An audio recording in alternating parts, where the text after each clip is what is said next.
Selamat siang Tribuners, Anda sedang menyaksikan live update Tribun News bersama saya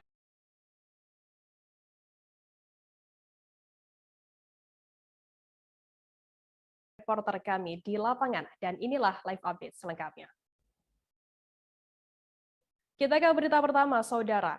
Gebiar vaksinasi COVID-19 Bandar Lampung menargetkan sebanyak 8.000 masyarakat setempat divaksin dalam sehari. Vaksin yang digunakan di waktu tersebut yakni adalah vaksin Pfizer. Pihak Pemkot Bandar Lampung menyediakan 20 tenda vaksinasi yang digunakan untuk memvaksin masyarakat rujukan dari 20 kecamatan yang ada di Bandar Lampung. Informasi lebih lengkapnya akan disampaikan oleh rekan jurnalis kami dari Tribun Lampung, ada Soma Ferrer yang saat ini sudah tersambung bersama kami. Halo Soma. Halo, selamat siang Firda. Soma, bisa Anda jelaskan seperti apa pantauan Anda di lapangan begitu terkait digelarnya gebiar vaksinasi kali ini? Iya, gebiar vaksinasi di Bandar Lampung tepatnya berlangsung kemarin, Jumat tanggal 8 Oktober. Berdasarkan pantauan kita, masyarakat yang datang cukup kondusif dengan aparat yang mengatur. Tidak banyak tahapan yang dilalui oleh masyarakat. Masyarakat hanya datang, duduk, dan menerima proses vaksinasi. Sementara untuk pendaftarannya dilakukan di masing-masing kelurahan tempat mereka berkediaman di hari-hari sebelumnya. Setelah vaksinasi selesai, masyarakat diarahkan untuk langsung pindah ke tempat. Seperti itu, Firda. Soma, dengan gebiar vaksinasi ini akan digelar hingga kapan? Berapa hari akan digelar begitu? Iya, target per harinya minimal yang dipatok oleh pemerintah setempat yakni sebanyak 8.000. Adapun dosis vaksin yang disediakan ada sebanyak 60.000. Secara teknis akan dilanjutkan pada hari ini, esok, dan lusa.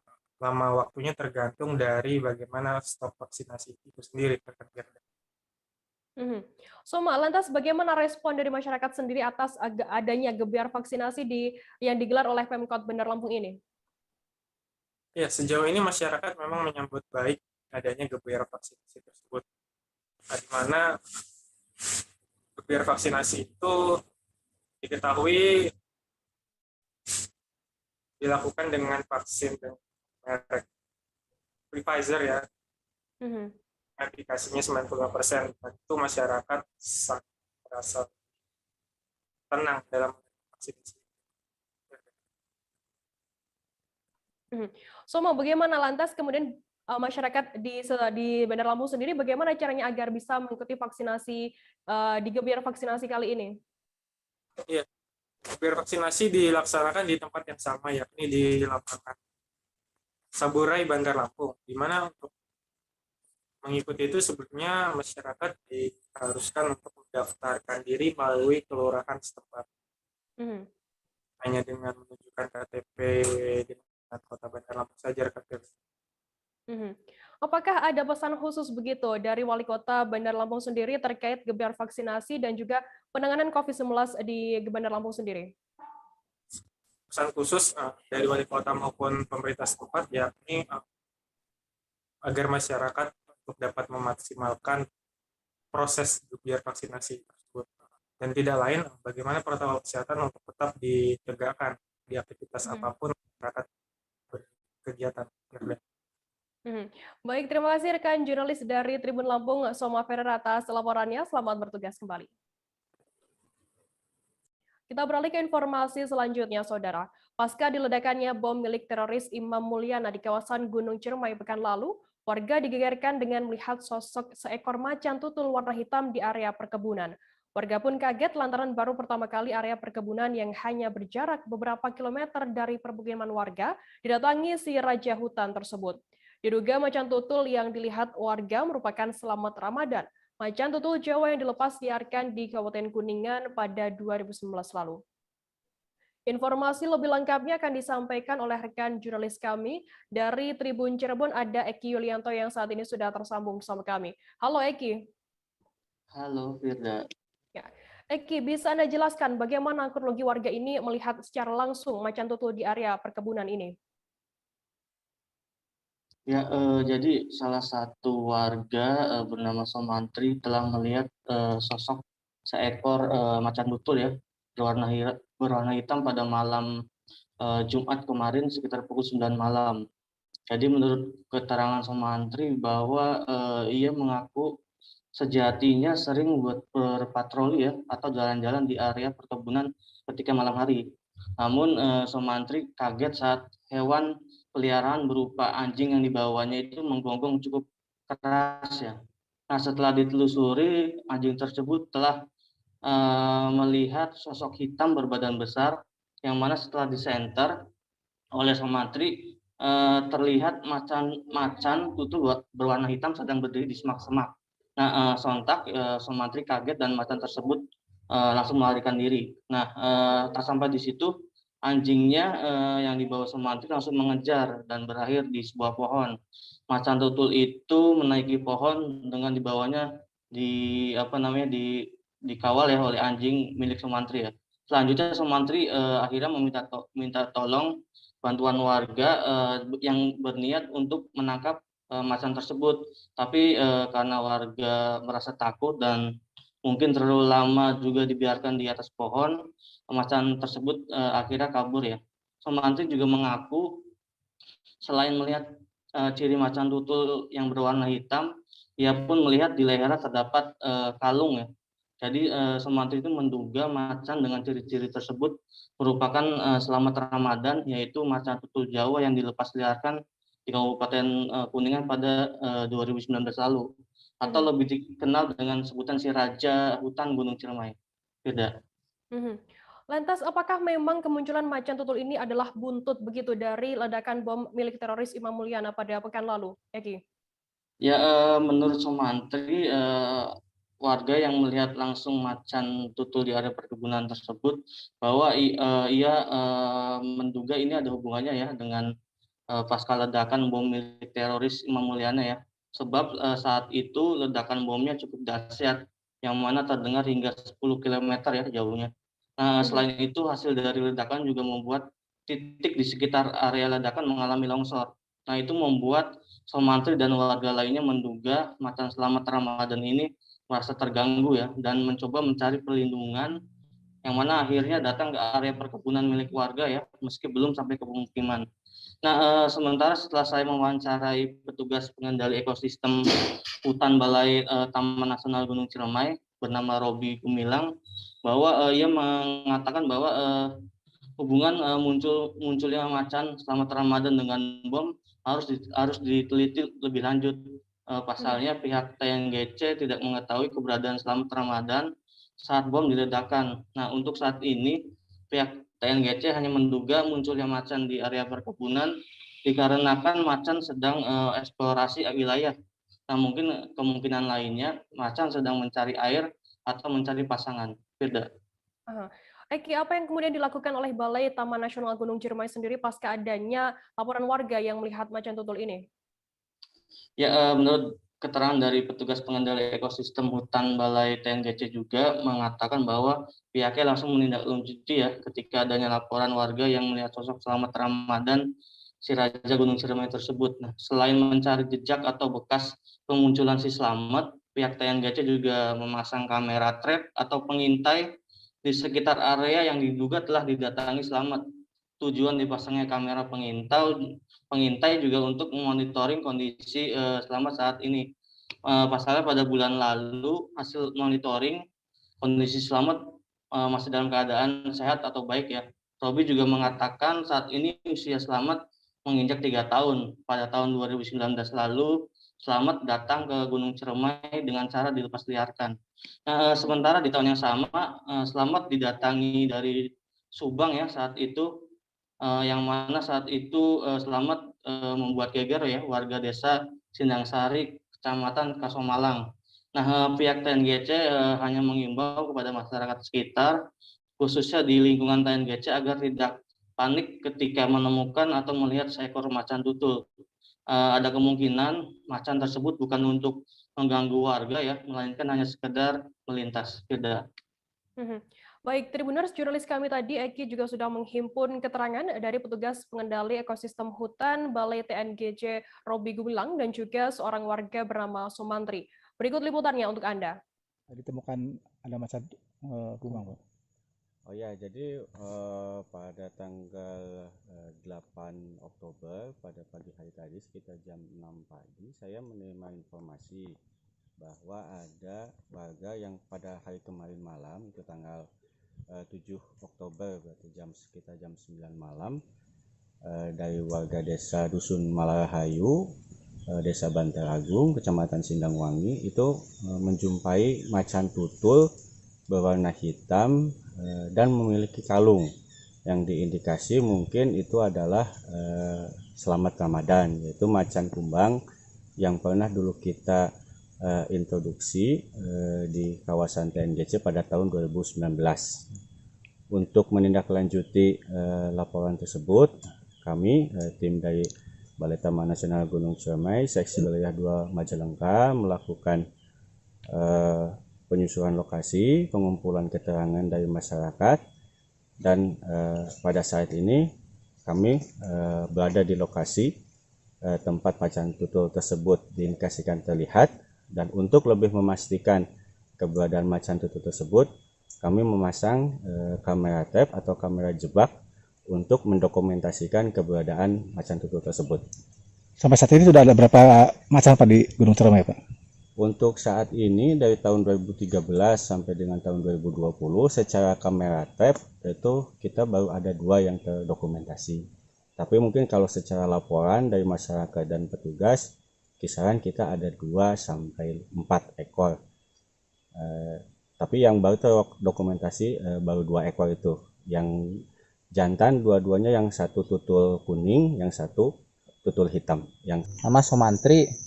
Kang, bisa ceritain Kang penemuan macan kumbang di sini Kang? Sore itu mau ronda ke Sinape, tapi di tengah jalan nemu macan kumbang, macan hitam tuh. Posisinya tuh deket jalan tapi lari ke sini, sekitar sini. Sekitar jam 9-an lah. Malam Kang? Malam. Terus apa yang udah Kang? Ya saya ikutin, cuman manjat pohon. Saya lapor ke warga, malah warganya nggak berani. Takut. Takut. Terus hilang gitu aja macannya? Enggak, saya tinggalin aja, sayanya yang takut sendirian gitu. Yang ketiga kalinya masih utuh, masih ada, masih di sini. Balik lagi masih Balik ada. lagi. Itu Akang baru pertama kali lihat apa gimana? Iya, pertama kali. Emang di sini sebelumnya sempat muncul nggak sih si macan? Kalau baru kali ini aja. Baru sih, baru pas ledakan aja. Ledakan apa tuh? Ya hari Yang penemuan itu.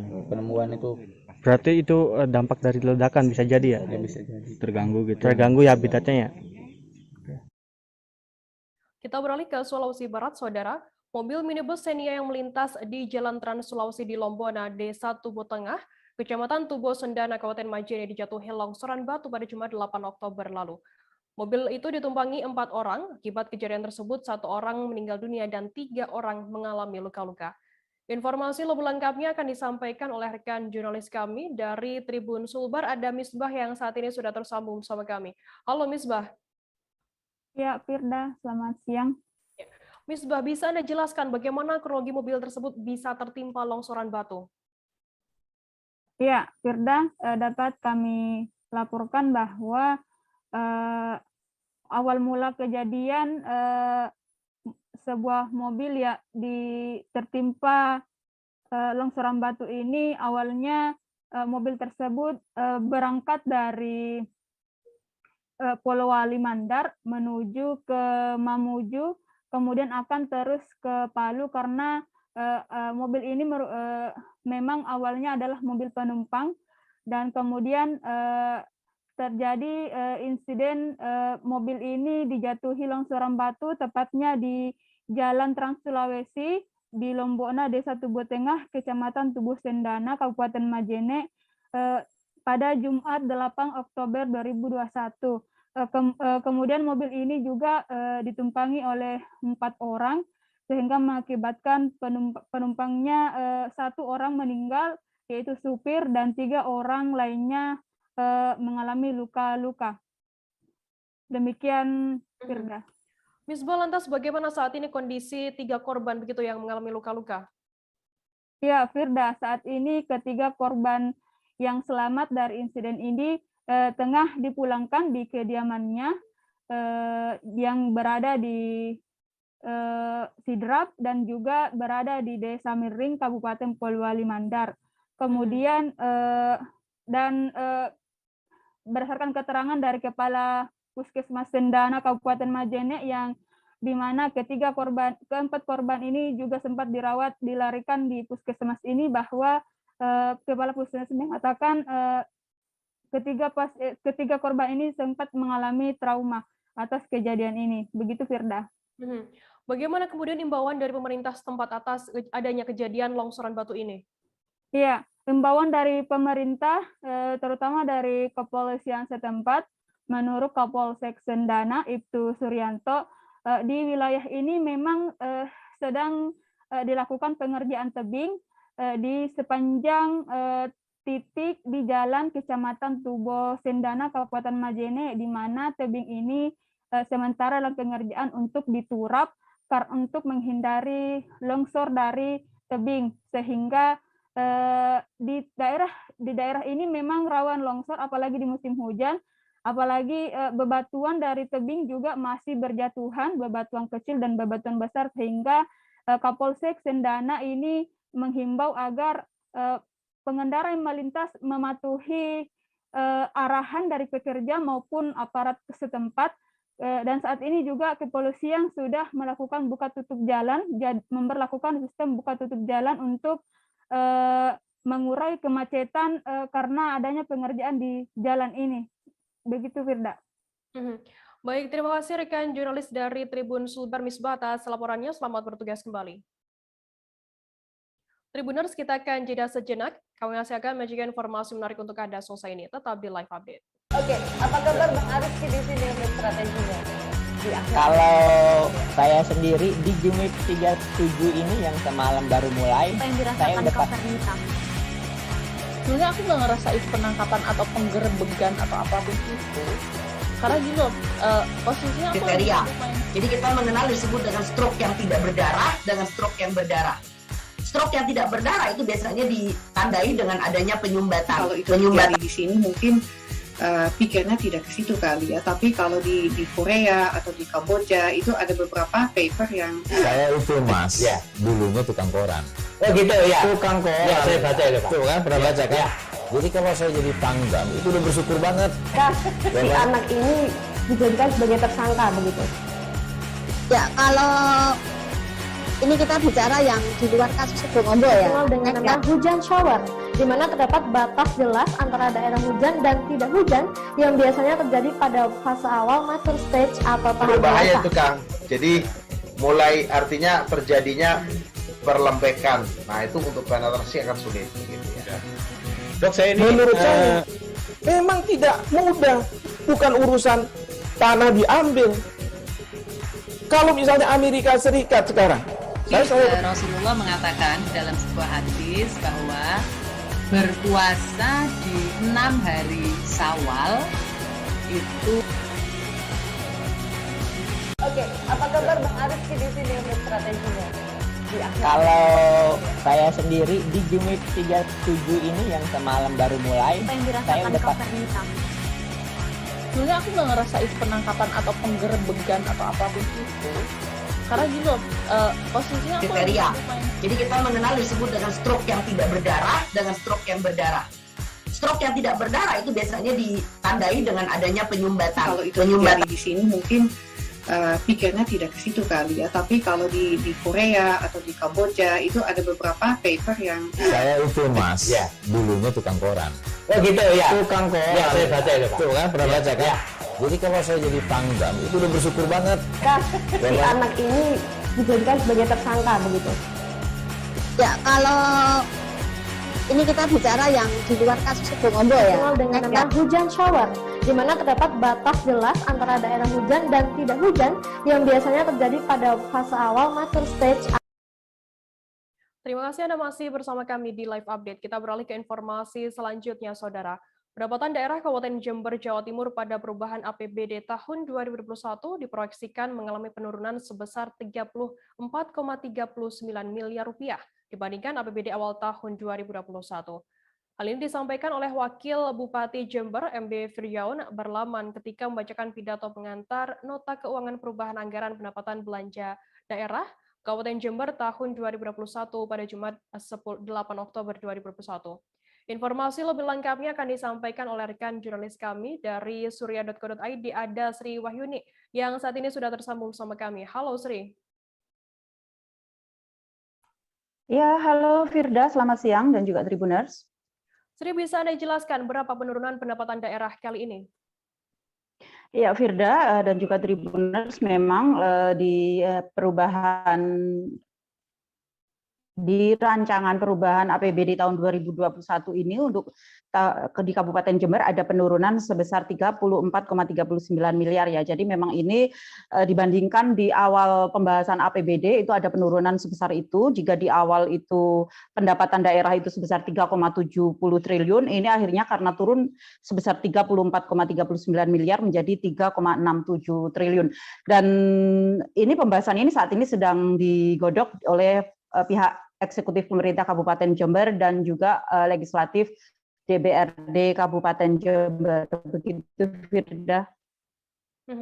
Untuk penyebabnya sendiri, apa penyebab penurunan pendapatan daerah tahun 2021 ini, Sri? Iya, pandemi COVID-19 memang harus diakui ini membuat penurunan yang sebesar itu ya. Kalau 34 miliar itu kalau diasumsikan itu kalau untuk membangun umpama 1 miliar bisa memperbaiki 1 kilometer jalan, berarti sudah bisa dipakai untuk memperbaiki jalan rusak 34 kilometer kalau umpama itu 34 miliar. Dan pandemi ini memang menjadi penyebab turunnya pendapatan daerah ini karena ada penurunan juga dari pendapatan transfer dari pemerintah pusat dan pemerintah provinsi ke daerah karena pandemi ini, termasuk ke Kabupaten Jember. Jadi memang di pendapatan daerah itu ada 3 komposisi penyumbangnya, ada pendapatan asli daerah, ada pendapatan transfer, dan ada lain-lain pendapatan daerah yang sah. Dan di sini komposisi paling tinggi adalah pendapatan transfer, seperti bagi hasil dari pemerintah provinsi maupun dana perimbangan dari pemerintah pusat. Dan sayangnya itu akibat pandemi ini, transfer dari pemerintah pusat dan daerah itu dari provinsi ke daerah seperti Kabupaten Jember itu turun, begitu. Sri, sampai akhir tahun berapa serapan anggaran APBD keseluruhan? Ya, sampai saat ini, jadi pembahasan di PAPBD ini diketahui memang serapan anggaran APBD tahun 2021 untuk Kabupaten Jember itu masih 40% ya, dari kalau total APBD itu 4,2 triliun, masih 40%, masih sedikit.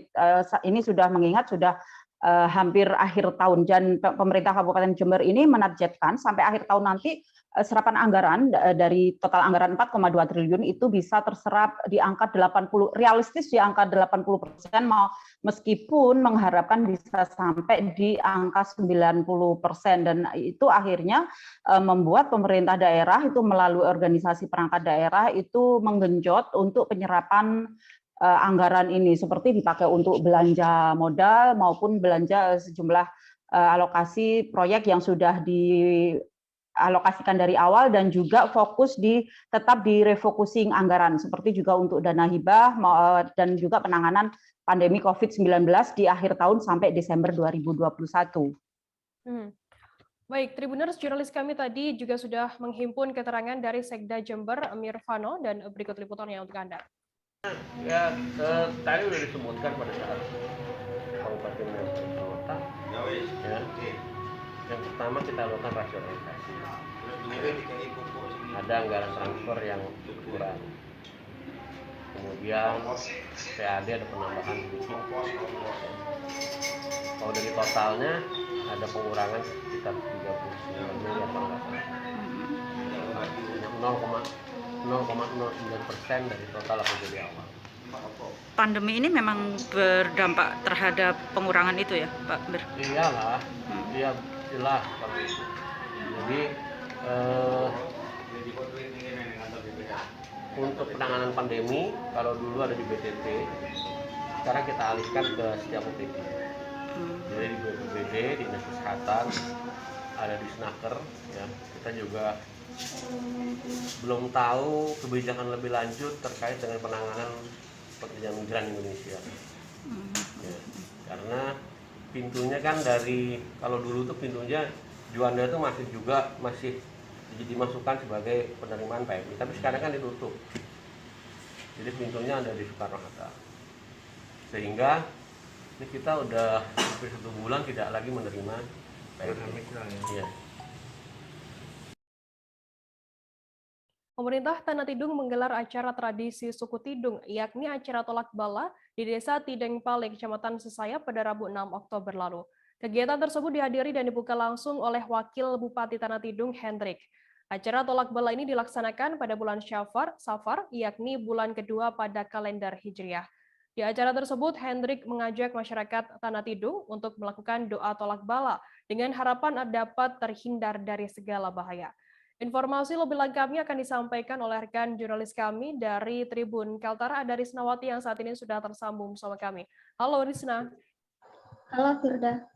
Ya, Risna, mungkin bisa Anda jelaskan sedikit tentang tradisi tolak bala budaya suku Tidung di bulan Syafar ini seperti apa pelaksanaannya? Ya, untuk tradisi tolak bala saya jelaskan sedikit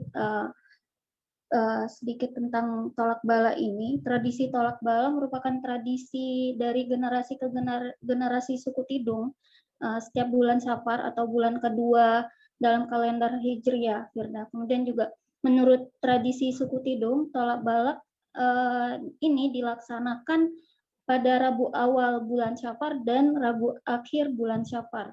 Kemudian juga orang dulu percaya bahwa bulan Safar merupakan bulan yang panas, Firda, atau bulan yang penuh petaka, sehingga dilakukan doa tolak bala setiap bulan Safar agar manusia terhindar dari mara bahaya, seperti itu, Firda. Apa saja, Risna, yang dilakukan dalam tradisi tolak bala Tanah Tidung ini? Untuk pelaksanaan dari tradisi kemarin dilakukan dengan sederhana, Firda, namun tidak melunturkan dari filosofi daripada tradisi tolak bala tersebut. Kemudian juga kemarin masyarakat suku Tidung di Kabupaten Tanah Tidung melakukan ritual betimbang, yang mana setiap anak yang lahir di bulan Safar harus ditimbang. Agar beratnya seimbang, Firda, maka diisi dengan sayuran, kayu, dan sebagainya. Jika beratnya sudah seimbang, barulah anak tersebut diangkat dari ayunan, seperti itu. Kemudian juga kepercayaan orang dulu, kenapa anak yang lahir di bulan Safar harus ditimbang, hal itu untuk menghindarkan si anak dari mara bahaya, seperti itu, Firda. Kemudian juga ada tradisi bemandi, namanya. Ritual ini juga dipercaya untuk menghilangkan hal-hal buruk atau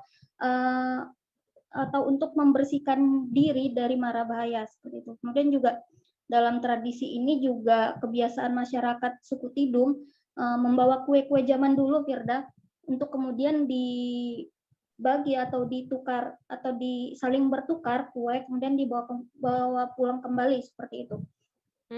Risna, bagaimana rencana dari Pemkab Tanah Tidung sendiri soal pelaksanaan tradisi tolak bala ke depannya? Ya, untuk rencana dari Pemkab Tanah Tidung sendiri, rencananya untuk tradisi ini akan dimasukkan dalam program Dinas Pendidikan dan Kebudayaan Tanah Tidung, khususnya di bidang kebudayaan. Kemudian juga ada rencana untuk tahun yang akan datang akan dilaksanakan festival tolak bala, yang mana akan diselenggarakan seperti lomba-lomba kue zaman dulu dan sebagainya, seperti itu, Firda. Baik, terima kasih rekan jurnalis dari Tribun Kaltara, Risnawati, atas laporannya. Selamat bertugas kembali. Kita beralih ke informasi selanjutnya, Saudara. Pemerintah Kabupaten Ogan Komering Ilir menggelar apel pergeseran pasukan pengamanan pemilihan kepala desa atau Pilkades serentak di 156 desa pada Jumat 8 Oktober siang kemarin. Kegiatan yang dipusatkan di halaman Pemda Ogan Komering Ilir ini diikuti oleh pasukan pengamanan yang terdiri dari personel Brimopolda Sumsel, Satpol PP Linmas, Polres Oki, dan juga anggota Kodim 0402 Oki. Informasi lebih lengkapnya akan disampaikan oleh rekan jurnalis kami dari Tribun Sumsel, ada Winando Da Vinci, yang saat ini sudah tersambung sama kami. Halo Winando. Ya, halo, selamat siang Firda. Winando, bisa Anda jelaskan ada berapa banyak personel yang dilibatkan dan disebar ke beberapa daerah ini?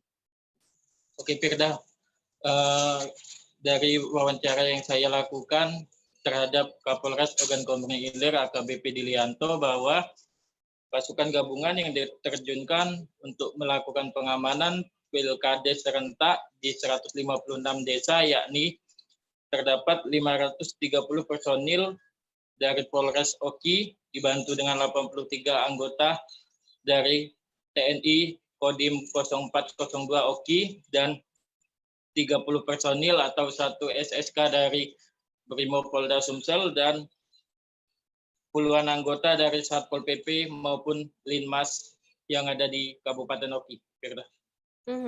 Kapan Pilkades serentak ini akan diselenggarakan di Oki sendiri? Oke, Firda, sebelumnya Pilkades serentak di Kabupaten Oki ini sempat tertunda selama kurang lebih 2 bulan. Dikarenakan saat itu Kabupaten Oki sedang berada di zona merah penyebaran COVID-19. Namun saat ini dari jadwal yang sudah direncanakan akan dilakukan tanggal 12 Oktober mendatang atau hari Selasa. Firda. Kemudian bagaimana imbauan dari pemerintah daerah sendiri untuk para calon kades? Kemarin juga saya sudah melakukan wawancara terhadap Wakil Bupati Ogan Komering Ilir, Haji Muhammad Ja'far Sodik. Dirinya mengatakan dan menghimbau kepada seluruh calon kepala desa untuk memberikan contoh yang baik dan jangan sampai memprovokasi para pendukungnya. Dan dia juga mengharapkan para calon harus mengakui atau harus mengakui kemenangan atau kekalahannya. Dan satu lagi, untuk daerah rawan konflik, Ja'far Sodik mengimbau kepada seluruh personil jangan sampai lengah, karena bisa jadi di lokasi yang lebih aman justru konflik itu dapat terjadi. Baik, Tribuners, jurnalis kami tadi juga sudah menghimpun keterangan dari Wakil Bupati Ogan Komering Ilir, Ja'far Sodik, dan berikut liputannya untuk Anda. Geser pasukan ini tujuannya setelah ini nanti biar tahu dengan lokasi-lokasi yang perlu pengamanan. Bahkan sudah saya sampaikan juga untuk pengamanan jangan sampai kita terlena. Terlenanya di mana? Itu pengalaman yang lalu diprediksi di situ aman, begitu kita geser ke tempat yang diprediksi kurang aman, ternyata yang kurang aman ya. Dan di situ untuk kebersamaannya dan netralitasnya harus kita jaga. Pak, untuk daerah rawan desa rawan konflik sudah dikatakan Pak? Gimana? Rawan konflik. Desa rawan konflik Pak? Rawan konflik itu sebenarnya kalau rawan sih enggak sih, biasa dengan adanya pilkades ini. Cuma bedanya nih kalau pilkades ini karena kebanyakan calonnya dari situ, pemilihnya dari situ, otomatis di situ akan timbul gesekan-gesekan. Tapi insya Allah masyarakat Oki ini udah sering kali mengadakan demokrasi ini, insya Allah aman. Apalagi di pick up dari beberapa anggota, bahkan turunnya Pak Kapolres minta bantuan dari Brimob. Tribuners, selanjutnya kami akan kembali dengan informasi menarik lainnya, tetap di Live Update. Oke, apa kabar Bang Aris di sini untuk strateginya? Kalau saya sendiri di Jumit 37 ini yang semalam baru mulai, saya udah sebenarnya aku nggak ngerasa itu penangkapan atau penggerebegan atau apapun itu, karena gini loh, posisinya aku kriteria.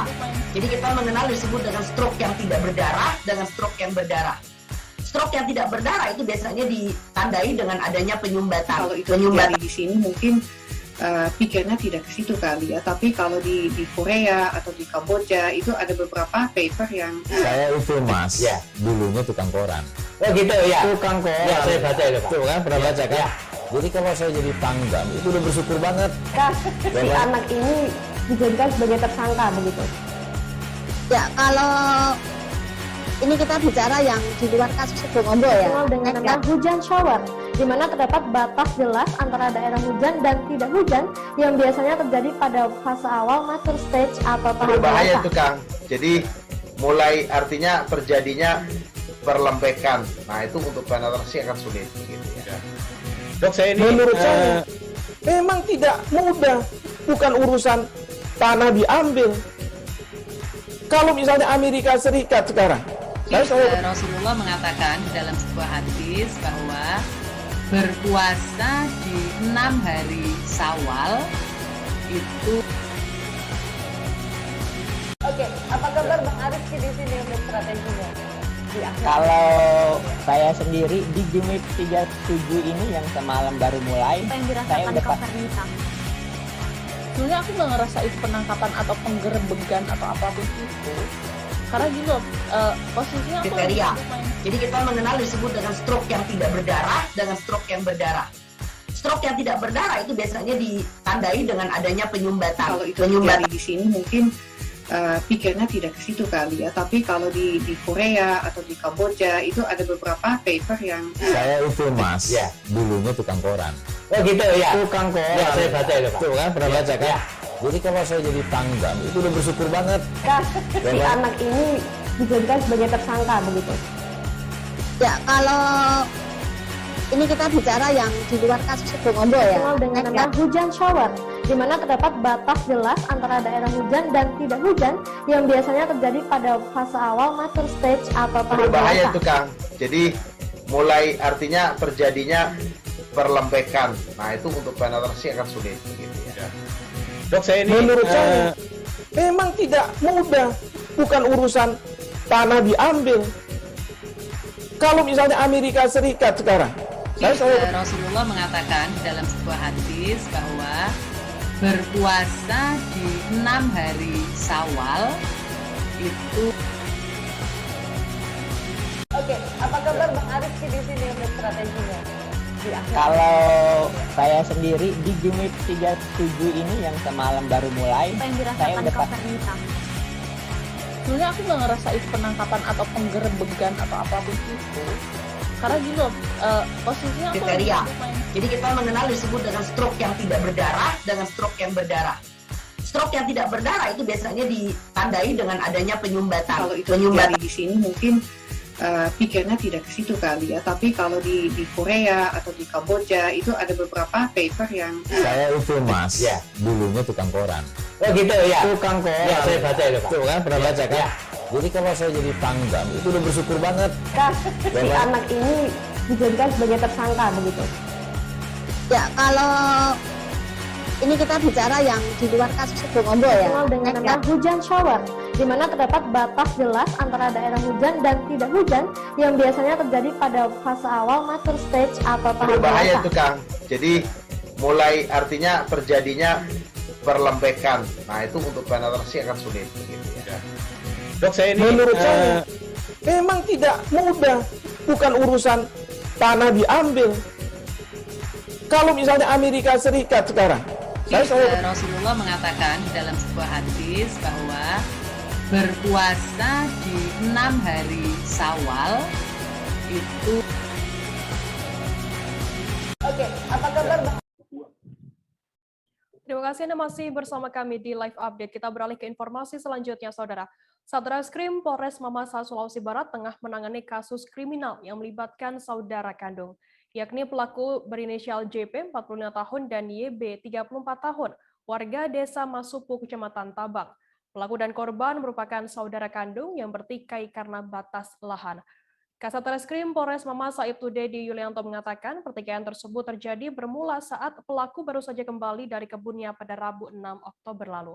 Informasi lebih lengkapnya akan disampaikan oleh rekan jurnalis kami dari Tribun Sulbar. Ada Samuel yang saat ini sudah tersambung bersama kami. Halo Samuel. Iya, halo. Selamat siang. Samuel, bisa Anda jelaskan bagaimana kronologi pembacokan yang melibatkan saudara kandung ini? Iya, betul Firda, bahwa pada Rabu 6 Oktober kemarin, Satuan Reserse Kriminal Polres Mamasa itu mengamankan salah seorang warga di Desa Masupu, Kecamatan Tabang, Kabupaten Mamasa, lantaran diduga kuat telah menganiaya adik kandungnya menggunakan parang. Nah, peristiwa terjadi bermula ketika kakak kandungnya, yakni JP 45 tahun ini, berada di lokasi, di lahannya maksud saya, namun karena dia melihat lahan ini tengah di dalam penguasaan adik kandungnya sehingga ia memutuskan untuk kembali ke rumah dan membawa sejergen minuman keras untuk ia minum bersama adiknya. Nah, pada saat sedang minum, kakak ini terjadi percekcokan antara kakak dan adik ini sehingga sang kakak melakukan penganiayaan terhadap adik kandungnya. Nah, sehingga adik kandungnya mengalami luka bacotan sebanyak kurang lebih 10 luka di bagian tangan dan kepala. Demikian, Firda. Samuel, bagaimana saat ini kondisi korban sendiri pasca dibacok oleh kakaknya? Ya, betul bahwa saat ini korban masih sedang menjalani perawatan di Pusat Kesehatan Masyarakat Kecamatan Tabang. Itu hingga saat ini belum dapat dikonfirmasi bagaimana hasil visum yang dilakukan oleh tim medis di Puskesmas Kecamatan Tabang. Namun untuk korban sendiri sudah dilakukan penahanan oleh Satuan Reserse Kriminal Polres Mamasa sejak ditangkap pada 3 hari lalu. Demikian. Samuel, bagaimana kemudian tindak lanjut dari pihak kepolisian sendiri atas adanya kejadian pembacokan yang melibatkan saudara kandung ini?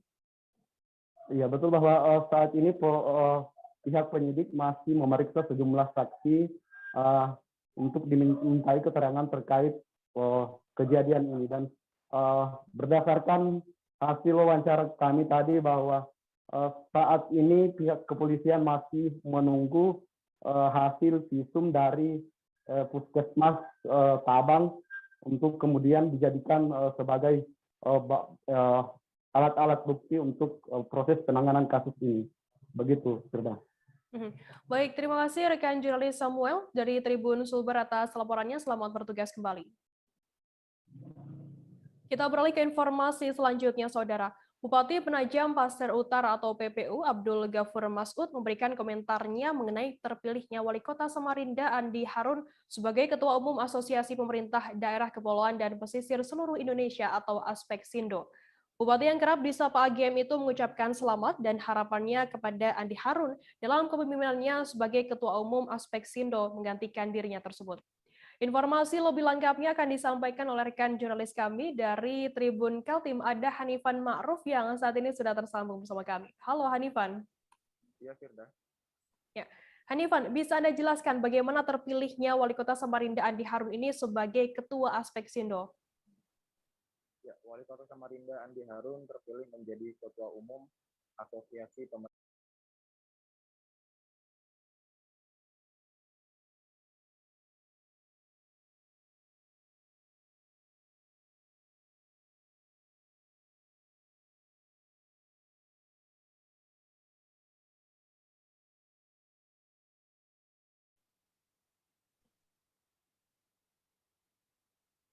Hanifan, bisa Anda jelaskan bagaimana terpilihnya Wali Kota Samarinda Andi Harun ini sebagai Ketua Aspeksindo? Ya, Wali Kota Samarinda Andi Harun terpilih menjadi Ketua Asosiasi Pemerintah Daerah Kabupaten, Kota, Pesisir, dan Kepulauan Indonesia atau Aspeksindo melalui Musyawarah Nasional Aspeksindo kedua yang diadakan di Provinsi Bangka Belitung, Kabupaten Belitung pada 8 Oktober 2021. Andi Harun sendiri terpilih secara aklamasi dan akan menjadi Ketua Umum Dewan Pimpinan Pusat Aspeksindo untuk periode 2021 hingga 2025, menggantikan Ketua Aspeksindo sebelumnya, yaitu adalah Abdul Ghafur Masud dari Bupati Penajam Pasir Utara. Hanifan, bagaimana kemudian tanggapan Wali Kota Andi Harun sendiri setelah terpilihnya menjadi Ketua Aspeksindo?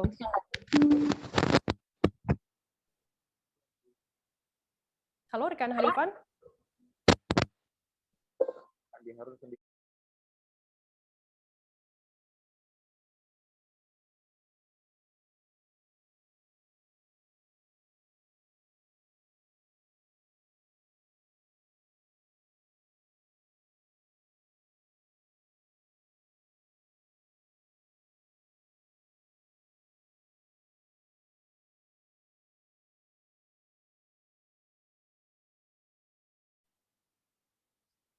Hanifan, kemudian bagaimana tanggapan dari Wali Kota Andi Harun sendiri selesai terpilih menjadi Ketua Aspeksindo?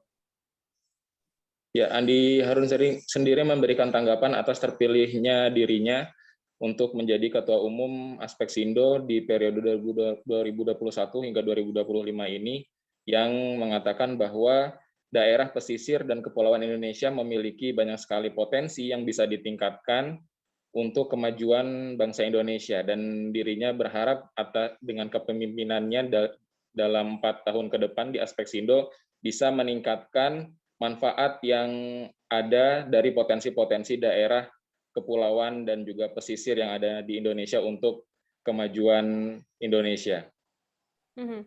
Lantas Hanifan, apa yang menjadi masukan-masukan kepada Andi Harun sendiri dalam kepemimpinannya sebagai Ketua Aspeksindo ke depan?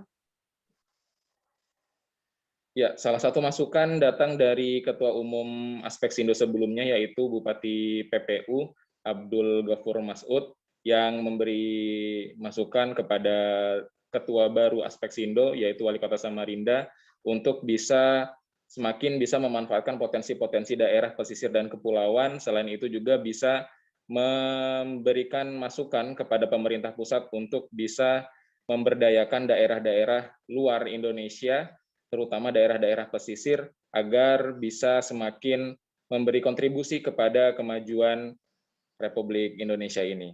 Begitu, Firda. Baik, Tribuners, jurnalis kami tadi juga sudah menghimpun keterangan dari Wali Kota Samarinda Andi Harun, dan berikut liputannya untuk Anda. Ya, seperti tadi yang saya jelaskan, pertama saya ingin apresiasi cara yang dipilih oleh Aspeksindo malam ini melakukan pemilihan sangat kekeluargaan, dan ini bisa menjadi tradisi. Aspeksindo bisa meninggalkan presiden yang sangat baik bagi kelanjutan Munas berikutnya. Yang kedua, program prioritas kita tentu memberikan dukungan, melakukan mobilisasi, dan meyakinkan publik terhadap rancangan undang-undang kepulauan yang tengah diperjuangkan oleh DPD, diinisiasi oleh DPD, sehingga bisa menjadi undang-undang. Betapa pentingnya kita menyadari bahwa bangsa ini punya anugerah, punya kekayaan luar biasa di sektor kelautan dan pesisir. Di samping itu, kita juga harus memikirkan program-program bersifat jangka pendek, menengah, dan panjang. Salah satu hal yang mungkin belum terungkap dalam perspektif climate change, perlu diingat bahwa secara sosio-ekonomi penduduk kita itu kurang lebih 25%, sekitar 120 jutaan tinggal di daerah pesisir dan kelautan. Cuaca buruk mengakibatkan beberapa kapal sulit bersandar di dermaga pelabuhan Bakauheni, Lampung. Cuaca buruk melanda berupa ombak besar dan juga angin kencang. Beberapa kapal yang sulit bersandar, yakni satu di antaranya adalah KMP Trimas Kanaya.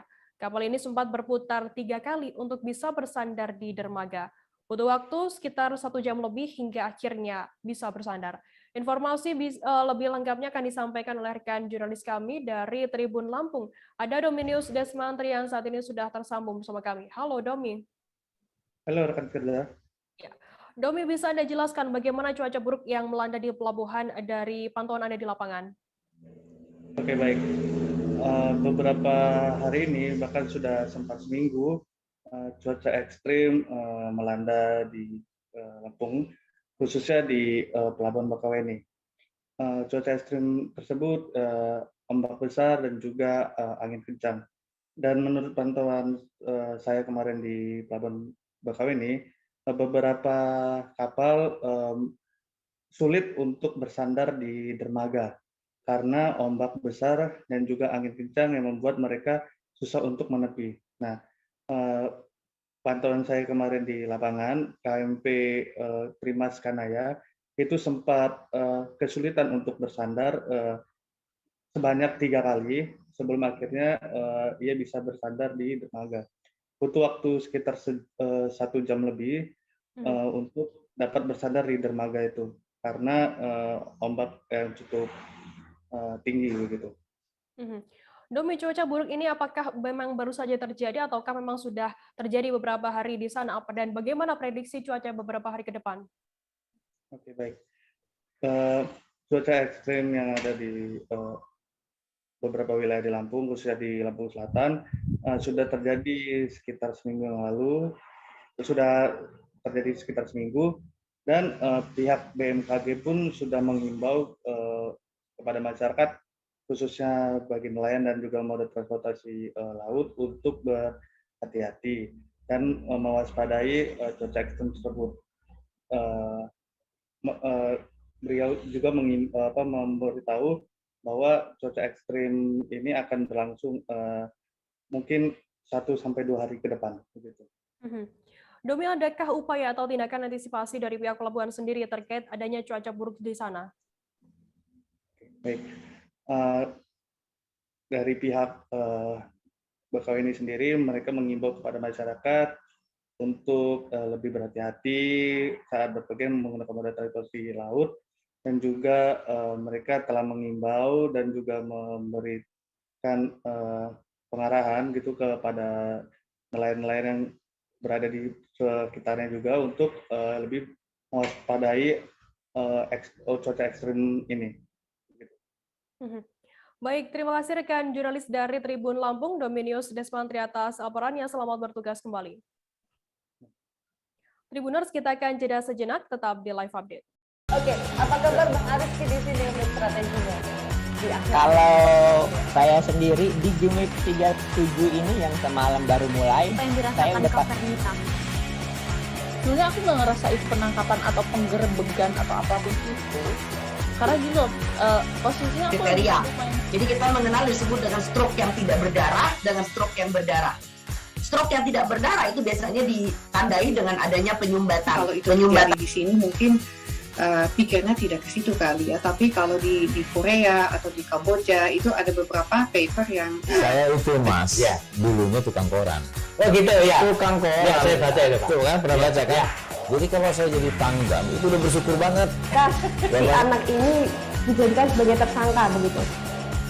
Ya, kalau ini kita bicara yang di luar kasus Situbondo ya. Dengan nama hujan shower, di mana terdapat batas jelas antara daerah hujan dan tidak hujan yang biasanya terjadi pada fase awal mature stage atau tahap berbahaya itu Kang. Jadi mulai artinya terjadinya perlembekan. Nah itu untuk penetrasi akan sulit. Gitu ya. Dok, saya ini menurut saya memang tidak mudah, bukan urusan tanah diambil.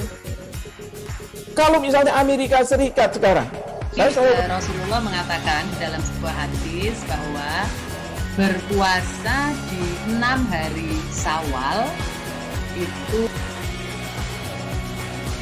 Oke, apa kabar Bang Ariski di sini untuk strateginya? Kalau saya sendiri di Jumit 37 ini yang semalam baru mulai, saya udah sebenarnya aku nggak ngerasa itu penangkapan atau penggerebegan atau apapun itu. Karena gitu, posisinya aku kriteria. Jadi kita mengenal disebut dengan stroke yang tidak berdarah dengan stroke yang berdarah. Stroke yang tidak berdarah itu biasanya ditandai dengan adanya penyumbatan. Kalau itu terjadi di sini mungkin pikirnya tidak ke situ kali ya. Tapi kalau di Korea atau di Kamboja itu ada beberapa paper yang saya itu Mas, ya, dulunya tukang koran. Oh gitu ya. Tukang koran. Ya, saya baca itu Pak. Tuh kan pernah baca kan? Ya. Jadi kalau saya jadi Pangdam itu udah bersyukur banget. Si anak ini dijadikan sebagai tersangka begitu.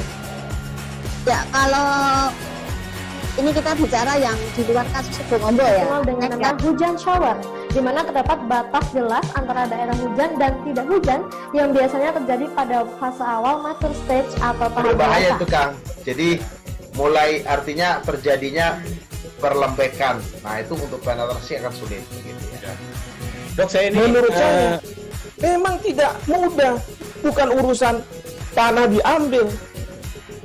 Kalau misalnya Amerika Serikat sekarang, Rasulullah mengatakan dalam sebuah hadis bahwa berpuasa di 6 hari Syawal itu. Oke, apa kabar Bang Ariski di sini untuk strateginya? Kalau Saya sendiri di Jumip 37 ini yang semalam baru mulai, saya udah sebenarnya aku nggak ngerasa itu penangkapan atau penggerebegan atau apapun itu, karena gini loh, posisinya aku jadi kita. Terima kasih Anda masih bersama kami di live update. Kita beralih ke informasi selanjutnya, Saudara. Kementerian Pendidikan, Kebudayaan, Riset, dan Teknologi mengumumkan nama-nama guru honorer yang lulus seleksi aparatur sipil negara pegawai pemerintah dengan perjanjian kerja atau P3K pada Jumat 8 Oktober kemarin. Hasil pengumuman ini merupakan gelombang pertama pada tahun 2021. Direncanakan pada tahun ini pemerintah akan menggulirkan seleksi P3K hingga 3 gelombang. Informasi lebih lengkapnya akan disampaikan oleh rekan jurnalis kami dari Tribun Jateng, ada Mamduk yang saat ini sudah tersambung bersama kami. Halo Mamduk, selamat siang. Halo, selamat siang Frida. Mamduk, bisa Anda jelaskan bagaimana guru honorer di Jateng ini menyikapi pengumuman hasil seleksi P3K? Pengumuman honorer ya, yang masuk ke perjanjian atau pegawai pemerintah dengan perjanjian kerja yang diumumkan oleh Kementerian Pendidikan, Kebudayaan, Riset, dan Teknologi atau Kemendikbudristek yang dilakukan pada Jumat kemarin itu tanggapannya dari para guru itu ditanggepin bermacam-macam. Ada yang lolos karena lolos jadi mereka menanggapinya secara sukacita. Ada juga beberapa guru honorer yang tidak lolos ya atau masih gagal untuk melaksanakan P3K gelombang pertama ini. Untuk yang lolos atau untuk yang masuk pada gelombang pertama ini, seleksi guru honorer P3K itu, mereka mengungkapkan rasa syukur dan terima kasih dengan sujud syukur di depan para pengurus PGRI Jawa Tengah. Dari para pengurus PGRI Jawa Tengah ini selama proses seleksi memang membimbing para guru honorer yang mau ikut seleksi P3K ini. Jadi mereka untuk mengungkapkan rasa syukur, mereka memberikan semacam buah-buahan, ada pisang, kelengkeng, dan berbagai macam buah-buahan, dan sujud syukur sebagai rasa terima kasih kepada para pengurus PGRI itu. Dalam proses seleksi kemarin, dalam P3K itu, para guru honorer ini meminta kisi-kisi dan meminta bimbingan dari para pengurus PGRI Jawa Tengah. Begitu, Firda. Mamduk, bagaimana kemudian tanggapan dari guru honorer sendiri yang gagal atau tidak lolos dalam P3K kali ini? Ada berbagai macam alasan kenapa guru honorer masih gagal ya, tidak diangkat menjadi guru P3K. Rata-rata ada yang mengatakan karena memang gagal di kompetensi teknis ya, karena kompetensi teknis dinilai sangat sulit dalam ujian seleksi P3K ini. Lalu mereka beberapa ada yang mengatakan sudah lolos passing grade sudah lulus, tapi ternyata tidak ada formasi dalam sekolah itu. Jadi mereka harus mengikuti seleksi kompetensi lagi yang kedua besok. Begitu, Firda. Adakah mungkin tanggapan dari guru honorer dan pengurus PGRI terkait pelaksanaan seleksi P3K kali ini?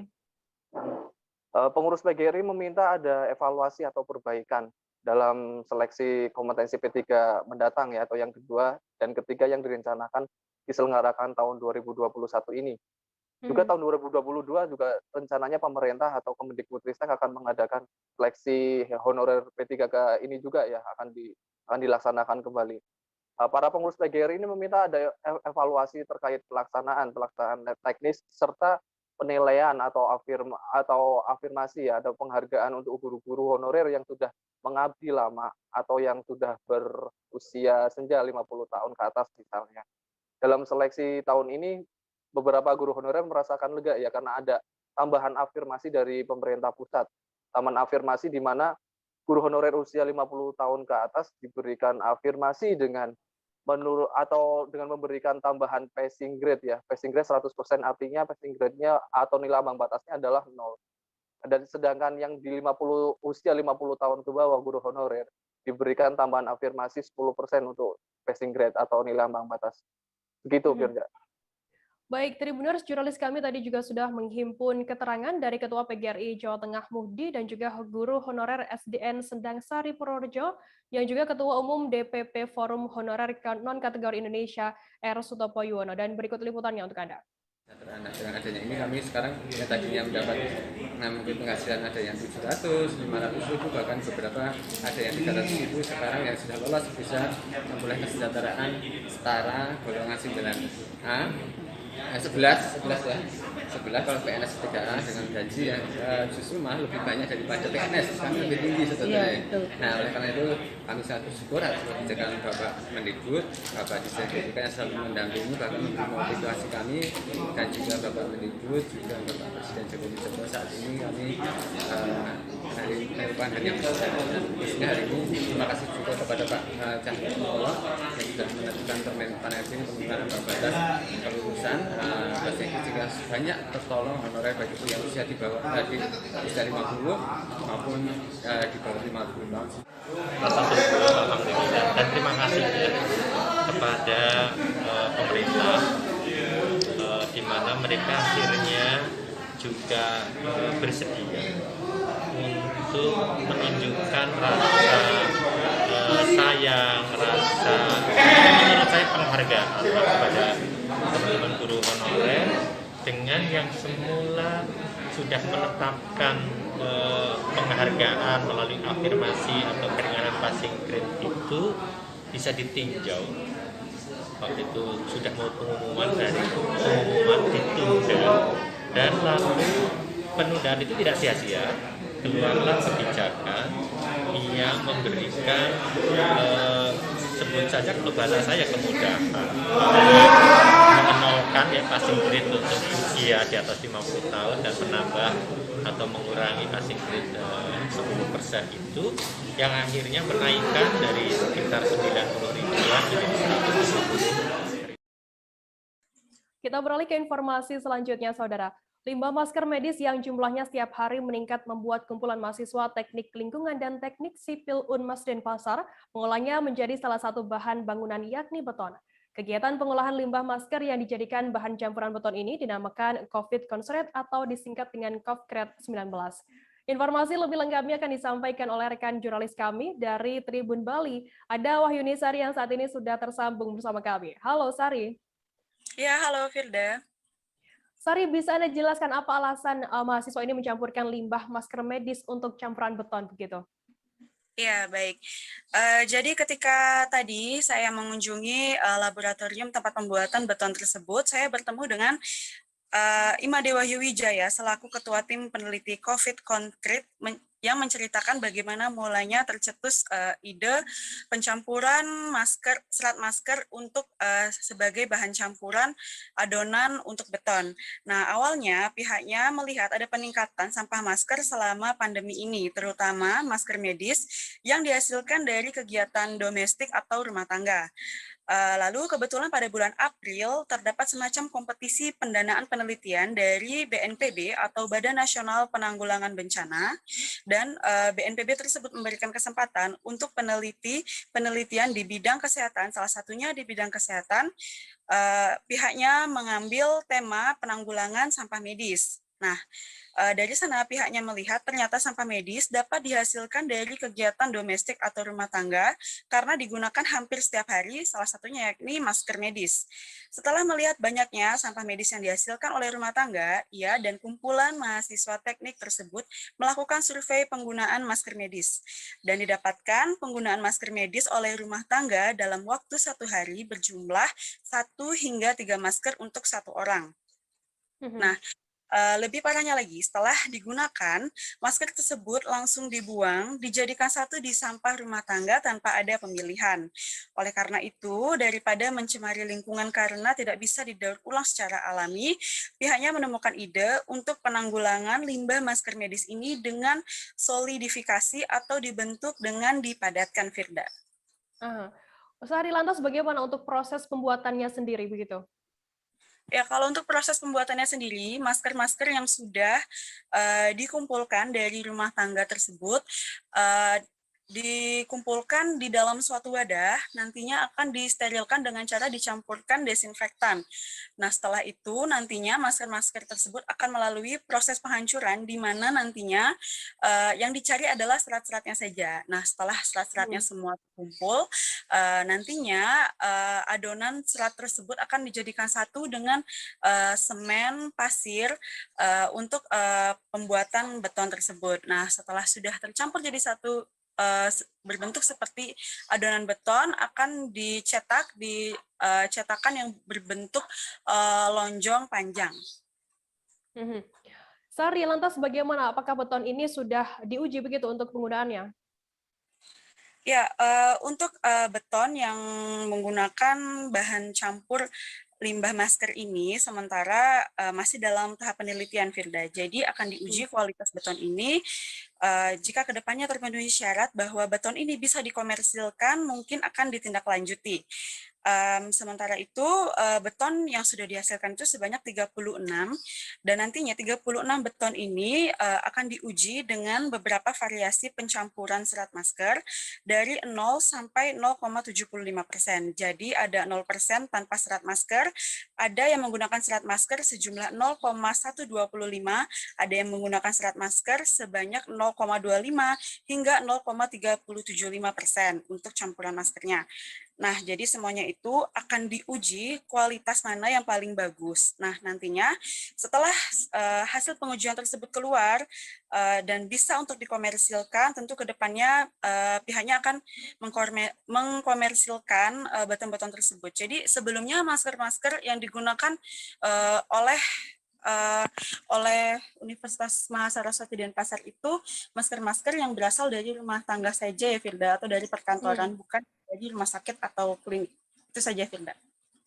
Baik, Tribuners, jurnalis kami tadi juga sudah menghimpun keterangan dari Imade Wahyu Wijaya selaku Ketua Tim Peneliti COVID Konkret atau pengolahan limbah masker menjadi beton. Berikut liputannya untuk Anda. Campuran untuk beton dan paving block seperti itu. Karena di sini dari masker itu kita ada kandungan semacam seratnya yang bisa kita ambil dan menjadi campuran untuk beton dan paving block seperti itu. Jadi dari sanalah ide itu muncul dan akhirnya kami terpilih untuk mendapat pendanaan dari BNPB untuk melakukan penelitian ini. Jadi mulai bulan April itu sudah jalan. April, Mei, Juni untuk pengumpulan maskernya. Jadi kami infokan melalui sosial media bahwa ada pengumpulan masker di kampus kami di Universitas Mahasaraswati Denpasar. Bagi yang memiliki sampah masker bisa dikumpulkan di rumah dan dikumpulkan ke kami. Jadi untuk kami olah untuk jadikan bahan campuran ini. Itu seluruh masker medis bisa ya dijadikan ini bahan? Seluruh masker medis, ya. Tapi dari kegiatan rumah tangga, bukan dari kegiatan di klinik atau rumah sakit. Itu karena khusus dari kegiatan sehari-hari aja, yang di kantor misalnya atau di yang kerja itu biasanya mereka menggunakan lebih dari satu setiap hari. Nah, ini yang terlibat di sini siapa aja, Pak, untuk pembuatan Untuk ini? pembuatan di sini terutama dari tim peneliti itu ada dosen, saya sendiri dari jurusan Teknik Lingkungan dan Teknik Sipil dari kolaborasi, kemudian ada teman-teman mahasiswa dari Teknik Lingkungan dan Teknik Sipil Fakultas Teknik Unmas Denpasar yang juga membantu selama proses pembuatan, pengumpulan dan pengolahannya. Ini akan didistribusikan kemana aja betonnya? Liga 3 Maluku telah menemukan dua finalis yang akan memperebutkan juara dan tiket menuju Liga 3 Nasional. Kedua tim tersebut yakni Gempe FC dan Maluku FC yang telah memenangkan laga semifinalnya dengan cukup baik. Menurut media officer Liga 3 Maluku, laga final akan digelar pada Selasa 12 Oktober pekan depan. Informasi lebih lengkapnya akan disampaikan oleh rekan jurnalis kami dari Tribun Ambon. Ada Dedi Aziz yang saat ini sudah tersambung bersama kami. Halo, Dedi. Ya, halo rekan Firda dan Tribunars. Dedi, bisa Anda jelaskan bagaimana pelaksanaan semifinal Liga 3 Maluku hingga kedua tim ini bisa lolos ke babak final Liga 3 Maluku? Ya, pada babak semifinal Liga 3 Maluku memang sempat ditunda begitu rekan Firda karena sebelumnya adanya dugaan pengaturan skor pada laga terakhir di fase grup B Liga 3 Maluku. Ditunda selama 2 hari, namun karena Asprof PSSI Maluku tidak menemukan bukti apapun, hingga akhirnya laga semifinal digelar hari Kamis dan hari Jumat lalu. Nah, pada hari Kamis itu Gemba FC berhadapan dengan Uwainur FC, kedua semifinalis yang dirasa seimbang dalam pertandingan tersebut, tapi memang pertandingan dimenangkan oleh Gemba FC dengan torehan skor 3-1 untuk Gemba FC. Beberapa gol-gol indah yang diciptakan oleh Darman Hendra dan kawan-kawan membuat Uwainur FC harus puas memperebutkan tempat ketiga dan tempat keempat nanti. Dan kemudian untuk pertandingan antara Maluku FC berhadapan dengan Tulehu United, Maluku FC berhasil keluar mengamankan tiket menuju final setelah mengalahkan Tulehu United dengan laga yang cukup sengit ya. Kedua tim saling menyerang hingga akhirnya Funky Pasamba dari Maluku FC dan kawan-kawan bisa menjebol gawang dari Tulehu United. Nantinya di laga final Gemba FC akan bertemu dengan Maluku FC dan kemudian Tulehu United akan bertemu dengan Uwainur FC untuk mencari peringkat ketiga. Begitu rekan Firda. Jadi kemudian bagaimana kesiapan dari kedua tim dari Gemba FC dan juga Maluku FC dalam menghadapi laga final nanti? Ya, terima kasih. Dari hasil wawancara yang saya himpun, saya mencoba mewawancarai pelatih dari Maluku FC, Lutfi Lestaluhu. Dia mengatakan bahwa memang mereka akan mempersiapkan tim sebaik mungkin karena kita tahu bahwa Maluku FC sudah melakukan persiapan sejak pertama tim dilaunchingkan pada Januari lalu. Dan kemudian untuk Gemba FC sendiri mereka berangkat dari tim yang didanai oleh salah satu desa kecil di Kabupaten Seram bagian barat, Desa Waimital. Mereka juga pemerintah desa juga turut serta membantu dalam mempersiapkan tim seperti asupan nutrisi, makanan maupun waktu-waktu untuk mereka berlatih seperti itu, Firda. Jadi kemudian bagaimana prediksi jalannya pertandingan final Liga 3 Maluku nanti? Ya, kalau kita lihat dari kedalaman kedua tim kurang lebih memiliki struktur tim yang sama. Maluku FC juga memiliki Funky Pasamba, mantan pemain PSIS Semarang. Kemudian juga Gemba FC juga memiliki mantan pemain-pemain dari PPLP Maluku atau Pusat Pelatihan Pelajar dari Maluku. Dan kedua tim akan mencoba bermain menyerang karena kemenangan yang diperoleh nanti dari laga final nanti akan membawa salah satu tim dari Maluku untuk mewakili Maluku ke ajang Liga 3 putaran nasional seperti itu, Firda. Baik, terima kasih rekan jurnalis dari Tribun Ambon, Dede Aziz atas laporannya. Sehat selalu, selamat bertugas kembali. Terima kasih. Selesai jeda, Tribuners, kami akan kembali dengan informasi menarik lainnya, tetap di Live Update. Oke, apa kabar Bang Arifki di sini untuk strateginya? Kalau saya sendiri di Jumit 37 ini yang semalam baru mulai, saya udah sebenarnya aku nggak ngerasa itu penangkapan atau penggerebegan atau apapun itu, karena gini loh, posisinya aku kriteria. Jadi kita mengenal disebut dengan stroke yang tidak berdarah dengan stroke yang berdarah. Stroke yang tidak berdarah itu biasanya ditandai dengan adanya penyumbatan. Kalau itu terjadi di sini mungkin pikirnya tidak ke situ kali ya, tapi kalau di Korea atau di Kamboja itu ada beberapa paper yang saya itu mas, ya, dulunya tukang koran. Oh gitu ya, tukang koran. Ya, saya baca itu Pak. Tuh kan, pernah baca kan? Ya. Jadi kalau saya jadi tanggam itu udah bersyukur banget. Nah, si anak ini dijadikan sebagai tersangka begitu. Ya, kalau ini kita bicara yang di luar kasus Sebongombo ya. Dengan nama hujan shower, di mana terdapat batas jelas antara daerah hujan dan tidak hujan yang biasanya terjadi pada fase awal mature stage atau tahap berbahaya itu Kang. Jadi mulai artinya terjadinya perlempekan. Nah itu untuk penetrasi akan sulit begitu ya. Dok, saya ini menurut saya memang tidak mudah, bukan urusan tanah diambil. Kalau misalnya Amerika Serikat sekarang, Rasulullah mengatakan dalam sebuah hadis bahwa berpuasa di 6 hari Syawal itu. Oke, apa kabar Bang Arifki di sini untuk strateginya? Kalau saya sendiri di Jumit 37 ini yang semalam baru mulai, saya udah sebenarnya aku nggak ngerasa itu penangkapan atau penggerebegan atau apapun itu, karena gini loh, posisinya aku kriteria. Jadi kita mengenal disebut dengan stroke yang tidak berdarah dengan stroke yang berdarah.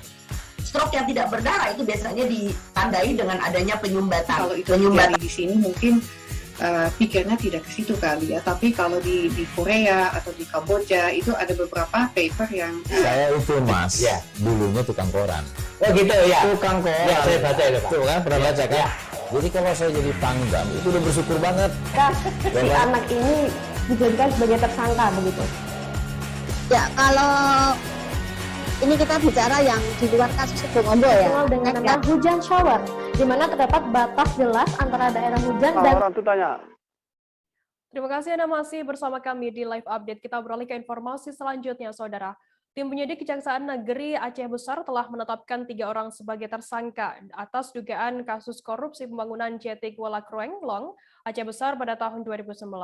Adapun ketiga tersangka yakni berinisial MZ 55 tahun sebagai KPA merangkap PPK, TH 39 tahun sebagai PPTK, dan YR 41 tahun sebagai kontraktor pelaksana atau direktur PT Bina Yusta Al-Zuhri. Informasi lebih lengkapnya akan disampaikan oleh rekan jurnalis kami dari Serambi News Indonesia, ada Asnawi Lui, yang saat ini sudah tersambung bersama kami. Halo Asnawi. Halo Firda. Asnawi, bisa Anda jelaskan bagaimana untuk peran ketiga tersangka ini dalam kasus korupsi tersebut? Ya, dapat kita laporkan bahwa pada hari Jumat kemarin telah ditetapkan 3 tersangka dalam kasus pembangunan JT Kuala Krueng, Long Puding, Aceh Besar tahun 2019 dengan anggaran 13,3 miliar. Nah, dari 13,3 miliar ini terjadi kerugian negara berdasarkan hasil laporan perhitungan kerugian negara yang dikeluarkan oleh BPKP Perwakilan Aceh sebesar 2,3 miliar. Nah, hari ini dapat saya laporkan ketiga tersangka yang terlibat adalah MZ yang bertugas sebagai KPA dan pejabat pembuat komitmen, yang saat ini juga tersangka MZ ini Firda adalah Kepala Dinas Perkim. Ya, lagi dipromosi menjadi Kepala Dinas Perkim. Dan yang terlibat lainnya sebagai pejabat pembuat teknis kegiatan adalah TH dan kontraktor dari atau direktur dari PT Bima Yusta Al-Zuhri bernama YR 41 tahun. Asnawi, apakah nantinya juga akan ada tersangka lainnya dalam kasus korupsi ini? Untuk saat ini tersangka lain belum ada, tetapi ini akan kemungkinan ya akan dilihat dengan perkembangan fakta-fakta nanti di persidangan. Namun untuk saat ini Kejari Aceh Besar telah menetapkan tersangka untuk tahap awal ini, Firda. Untuk total kerugian yang ditimbulkan akibat adanya korupsi ini, ada total berapa kerugiannya? Kerugian negara sekitar 2,3 miliar dari total anggaran 13,3 miliar. Dan ini adalah temuan dari tim intelijen Kejaksaan Negeri Aceh Besar yang mereka lakukan penyelidikan pada tahun 2021, Firda. Baik, terima kasih rekan jurnalis dari Serambi News Indonesia, Asnawi Lui, atas laporannya. Selamat bertugas kembali. Baik, sama-sama, Firda. Kita beralih ke informasi selanjutnya, Saudara. Yoel Montola, utusan bagian sumber daya alam atau SDA Setda Kota Bitung, dan YVT Rondonuwu, utusan Satuan Polisi Pamung Praja Kota Bitung, keluar sebagai putra dan putri Bitung pada tahun 2021 kali ini. Malam Grand Final pemilihan Putra-Putri Bitung tahun 2021 berlangsung pada Jumat 8 Oktober malam di ruang Sarun Dajang Kota Bitung. Informasi lebih lengkapnya akan disampaikan oleh rekan jurnalis kami dari Tribun Manado. Ada Christian Wayongkir yang saat ini sudah tersambung bersama kami. Halo Christian. Selamat sore, rekan Firda. Christian, bisa Anda jelaskan bagaimana hasil pemilihan putra dan putri Bitung tahun 2021 ini?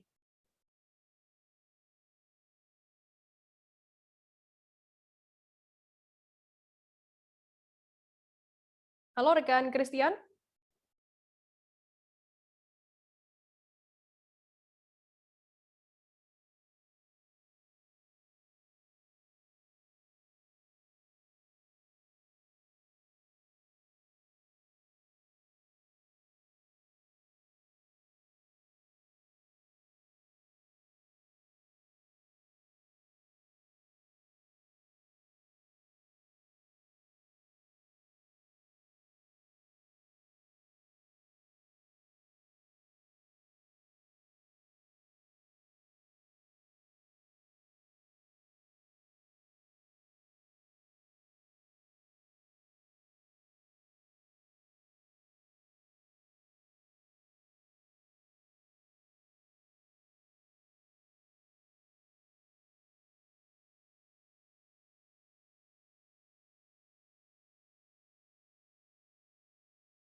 Christian, bagaimana hasil pemilihan putra dan putri di Bitung, putra-putri Bitung tahun 2021 kali ini?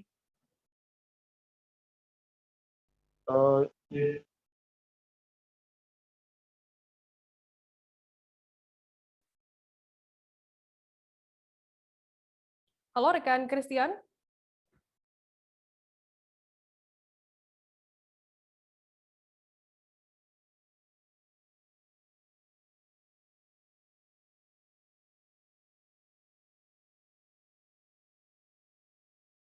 Pelaksanaan pemilihan putra-putri Bitung tahun 2021 bagaimana, Bu? Tahun 2021 kali ini. Jadi hasil pemilihan putra dan putri Bitung keluar sebagai pemenang putra adalah Putra Yoel, utusan dari bagian sumber daya alam, dan Putri If, utusan dari Satuan Polisi Pamung Praja, di mana pada malam grand final pemilihan putra dan putri Bitung tahun 2021 berlangsung Jumat kemarin malam di ruang SH Serundayang kantor Wali Kota Bitung, rekan Firda. Christian, apa saja pertanyaan pamungkas kepada 3 besar finalis putra dan putri Bitung ini?